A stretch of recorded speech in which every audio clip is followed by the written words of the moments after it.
सुशील जी बताइएगा, जो पत्रकार वार्ता आज आपने बुलाई है, किस तरह से देखे हैं दैनिक जो मजदूर कल्याण अधिनियम है उसे लागू करने की कितनी ज़रूरत है? धन्यवाद। पहले तो हम ये जो सिविल सोसाइटी कठुआ की तरफ से ये आज की पत्रकार वार्ता की जा रही है, इसमें उपस्थित तमाम जो हमारे पत्रकार बंधु हैं उनका यहाँ हम स्वागत करते हैं, उनका धन्यवाद करते हैं कि जो हम बात उठाना चाहते हैं, जो बात हम कहना चाहते हैं वो आपके माध्यम से जनता जनार्दन तक, हमारे जो सरकार है उस तक पहुँचे, ऐसा हम प्रयास करना चाह रहे हैं। आप जानते हैं कि पिछले कई सालों से हमारे जो डेली वेजर लोग हैं वो संघर्ष कर रहे हैं और इस बात के लिए मांग कर रहे हैं कि उनको रेगुलराइज किया जाए, उनको उचित जो है उनके वेतन उनको मिले, उनका वेलफेयर हो। इन बातों को लेकर के वो लगातार संघर्ष भी कर रहे हैं। हमारी सरकारें इस बात के लिए चिंतित हैं। हमारी सरकार, हमारे मुख्यमंत्री और पूरी असेंबली ने भी का देखने को मिलना चाहिए और इन लोगों को न्याय होना चाहिए, क्योंकि बड़े लंबी समय से वो जनता की सेवा कर रहे हैं और हमें सुख सुविधा दे रहे हैं और सरकार की जो गवर्नेंस है उसको भी आगे बढ़ा रहे हैं। इन बातों को ध्यान में रख करके हम ये कहना चाहते हैं कि ये जो सरकार द्वारा जो हमारे डेली वेजर्स हैं इनके वेलफेयर के लिए कोई ना कोई कदम उठाया जाना चाहिए। हम देखते हैं कि हमारे पास ऑलरेडी एग्जिस्टिंग लॉ हैं, वो एग्जिस्टिंग लॉ जो वेलफेयर, लेबर के वेलफेयर के, मजदूरों के वेलफेयर के हैं, डेली वेजर के साथ वो जोड़ करके उनको वो भी न्याय नहीं दिया जा रहा है। जैसे हमारे यहाँ मिनिमम वेजेस की बात है तो सरकार की तरफ से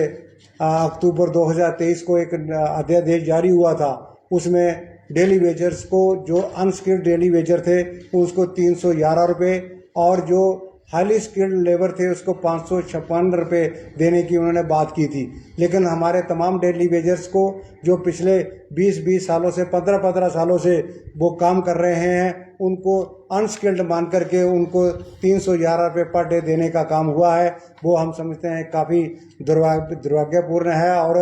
काफ़ी ये तकलीफदेह है, क्योंकि आप उनको बराबर उजरत नहीं दे रहे हैं। हमने देखा कि बहुत से डेली वेजर जो हैं वो रिटायर हो गए हैं, उनको रिटायर कर दिया जा रहा है। प्रशासन की तरफ से, विभाग की तरफ से ये कहा जा रहा है कि आपकी आयु जो है वो 6 साल 60 साल हो गई है और आप अब सर्विस के काबिल नहीं रहे हैं और उनको घर भेज रहे हैं और उनको किसी भी प्रकार के जो रिटायरमेंट मोनूमेंट्स हैं उनको नहीं दिए जा रहे हैं। तो हम ये कहना चाहते हैं कि जो एग्जिस्टिंग लॉ था इसमें पेमेंट ऑफ ग्रेजुटी एक्ट था, जिसमें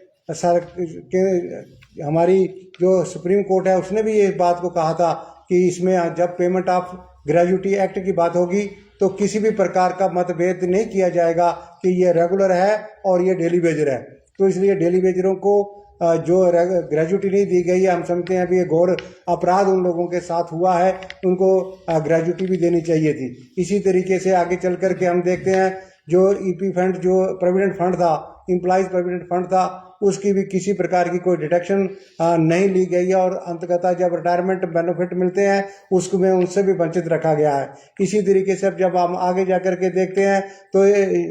स्टेट इंश्योरेंस का जो एक्ट 1948 का है, जिसमें कहा गया कि सेंटर स्टेट गवर्नमेंट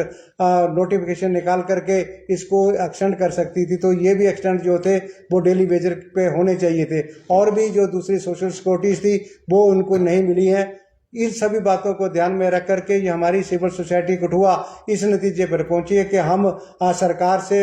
लेजिस्लेचर से, असेंबली से, अपने जितने भी इलेक्टिव रिप्रेजेंटेटिव हैं उनसे हम निवेदन करें कि वो एक लॉ बनाएं जिसका नाम हो जम्मू कश्मीर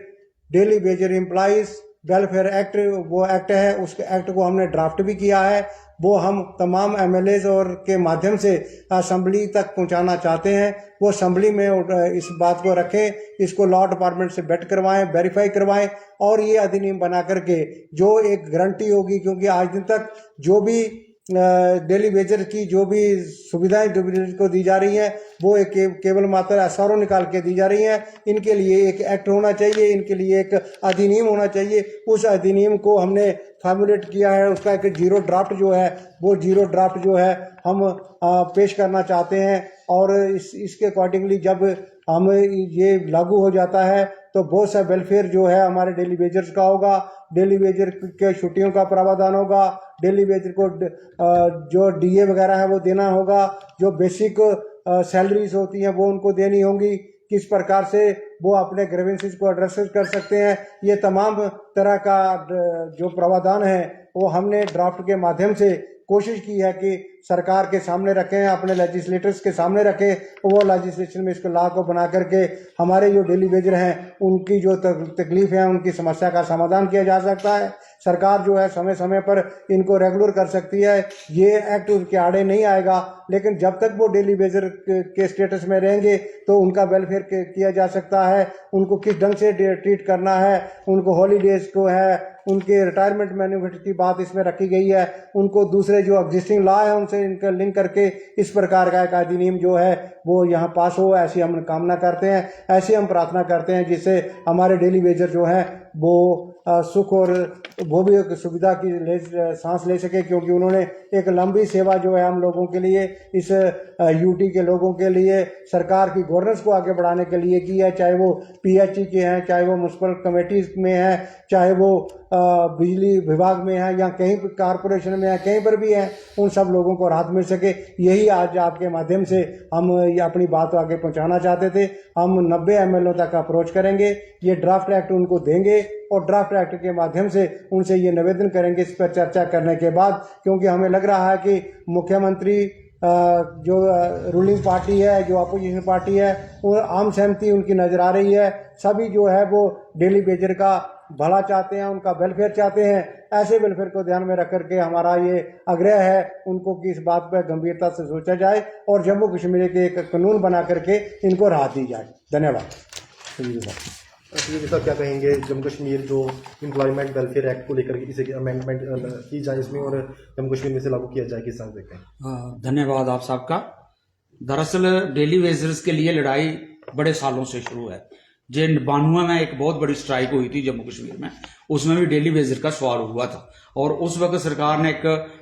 हमसे वायदा किया था कि जिसके भी 7 साल पूरे हो जाएंगे हम उनको पक्का कर दिए जाएंगे। और उस वक्त जब चौथा कमीशन मुलाजिमों के लिए दिया तो डेली वेजर को भी इन्होंने पक्का किया, लेकिन कानून कोई नहीं बनाया, कोई नियम ऐसा नहीं बनाया कि अगले क्या करेंगे। आगे फिर 7 साल के होते गए पूरे, लेकिन वो दोबारा नहीं हुए और अब होते होते 20 साल हो गए और डेली वेजरों को पक्का नहीं किया गया। जैसे हम ये समझते हैं कि कुछ स्कीमें इस रियासत में इस तरीके से भी चल रही हैं, जैसे होम गार्ड्स है, उनको पता है कि हमने 4 दिन ड्यूटी देनी है, 15 दिन घर रहना है, हमें जे मिलना है। एसपीओज हैं, उनको पता है कि हमें 5 साल के बाद इतनी तनख्वाह मिलनी है, इतना हमने जाना है, इतना हमने रहना है। टेरिटोरियल पर्सन्स हैं, टेरिटोरियल आर्मी जिसको बोलते हैं, उसको भी ये पता है। अग्निवीर को भी पता है कि मुझे 4 साल के लिए नौकर होना है और 4 साल के बाद हमें वापस आ जाना है। कंट्रेक्चुअल वेजेस को भी पता है। लेकिन डेली वेजर एक ऐसी कैटेगरी बनाई जिनको पता ही नहीं है कि हमें रहना कितने साल है, हमें वापस कब आना है। जब 60 साल पूरे हो जाते हैं तो टेलीफोन आ जाता है सुबह के अब कल आप ड्यूटी पर नहीं आना, आपकी 60 साल उम्र हो गई है और चले जाओ। ना उसको कोई पेंशन, ना उसको कोई ईएसआई की स्कीम, ना हेल्थ की स्कीम, ना बच्चों की पढ़ाई की स्कूल। इवन लेबर्स जो हमारे प्राइवेट लेबर्स हैं और लेबर डिपार्टमेंट की तरफ से कार्ड बनवाते हैं, उनके बच्चों को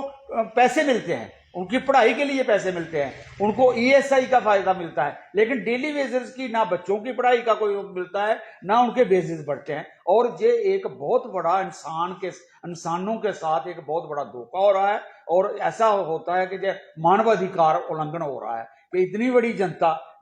50-60 हजार से ज्यादा और उनके साथ जुड़ी हुई फैमिलीज, उन्होंने शादियां की हैं, बच्चे हो गए हैं, पोतरे हो गए हैं, लेकिन आज तक वो खंबे पर चढ़ते हैं, अगर नीचे गिर जाएं तो उनका कोई कुछ नहीं बढ़ता। ना उनकी जगह उनका बच्चा कोई भर्ती होता है, ना कुछ और होता है। अगर कोई किसी दूसरी बीमारी से मरता है तो उसको ना कोई इलाज के लिए पैसे मिलते हैं, ना कुछ। इवन हमारे प्राइवेट लेबर जो है उनका भी ईएसआई में रिकॉर्ड होता है, उनका पीएफ काटा जाता है, उनके पैसे जमा होते हैं, लेकिन डेली वेजर का कोई पीएफ नहीं काटा जाता। इसलिए इनके साथ एक घोर नाइंसाफी हो रही है, जुल्म हो रहा है। इसका एक ही इलाज है कि सरकार इसका एक एक्ट बनाए। अगर कल को इनको कोई आदमी रखने हो तो उस एक्ट के तहत रखें, ताकि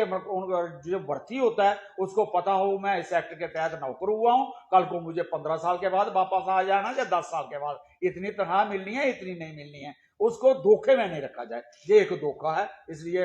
जो कर्मचारी लड़ रहे हैं हम उनके साथ हैं। और जो सुशील जी ने बोला कि हम अपनी तरफ से राय भी देंगे, सभी एमएलएज को सभी मिलने की कोशिश करेंगे कि इस किस्म का एक्ट बनाया जाए ताकि किसी आने वाली जनता को गुमराह ना किया जाए, उनसे धोखा ना हो। धन्यवाद, शुक्रिया।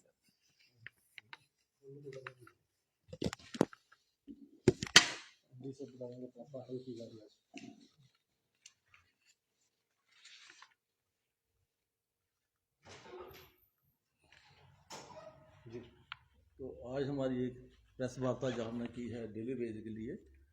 जो भी लड़के जो डेली वेज लगे हैं, जो नौजवान लगे हैं, काफ़ी उनकी सर्विस हो गई है लेकिन उनको कुछ नहीं मिलता। तो हमने एक प्रयास किया है कि वकील साहब ने प्रयास किया है, अपने पीडी साहब ने, तो एक एक्ट बनाने की कोशिश की है हमने कि एक एक्ट बन जाए। आपने देखा होगा डेली वेज जो हैं वो वैसे घर में आ जाते हैं, उनको कुछ मिलता है लास्ट में। और पीएचई में देख रहे 500 रुपये देते हैं उनको महीने का, तो 500 महीने को जाए थोड़ी हम देते। हाँ, तो इनके लिए कोई फैसिलिटी नहीं है, ना तो इनका कोई इंश्योरेंस होता है, ना इनको ईएसए को कार्ड बनता है। तो ये बेचारे से ऐसे काम करते हैं। हम चाहते हैं कम से कम जो लोग डेली लगे हैं उनके लिए जो फैसिलिटी होनी चाहिए, जैसे उनका प्रीमियम फंड सीपीए कटवाना चाहिए, फंड मिलना चाहिए। लास्ट में जब वो रिटायर होता है, जब 20 साल के 25 साल के बाद उसको ग्रेजुएटी वगैरह उसको मिलनी चाहिए, कुछ ना कुछ मिल गया, कम से कम रिटायर होने के बाद घर में कुछ लेकर जाए। आप देखिए जो प्राइवेट सेक्टर में काम करते हैं, चाहे कोई स्कूल टीचर है, चाहे कोई इंडस्ट्री में लगा हुआ है, उसका भी पीएफ काटा जाता है, उसको लास्ट में पैसे मिलते हैं, ईएसई उसको फैसिलिटी मिलती है, लेकिन इनको नहीं मिलती है। हम ये कहना चाहते हैं कि अब आप देखा होगा कि और सोर्स जो लगाए हुए हैं, नीड बेस पे जो लगाए हुए हैं, चाहे हॉस्पिटल में लगाए हैं या कहीं भी लगाए हैं, चाहे बिजली महकमे में लगाया है, उनको कुछ नहीं मिलता है। तो हम चाहते हैं चाहे नीड बेस लगाओ, चाहे आउट सोर्स लगाओ, चाहे डेली वेज लगाओ, इन सबको ये फैसिलिटी मिलनी चाहिए कि कम से कम आफ्टर रिटायरमेंट वो घर में कुछ लेकर जाए। तो इनकी जो एज है वो प्रॉपर जो रखी गई है 60 साल रखी है, उसके बाद उनको रिटायरमेंट देती है। हम कहते हैं, हमारा कहने का मतलब यह है कि एक एक्ट बने और ये समस्या जम्मू कश्मीर में है, ये पूरी सरकार को है, हर किसी को ये समस्या है। तो एक जो ये समाधान जो हमने निकाला हुआ है ये हम देंगे, पूरे एमएलए साहब को देंगे ये काफ़ी हम, तो इससे क्या होगा, एक्ट बनेगा तो फिर आम जो जनता है उनको भी फायदा होगा, जो डेली भी लगे हैं बेचारे उनके घर का भी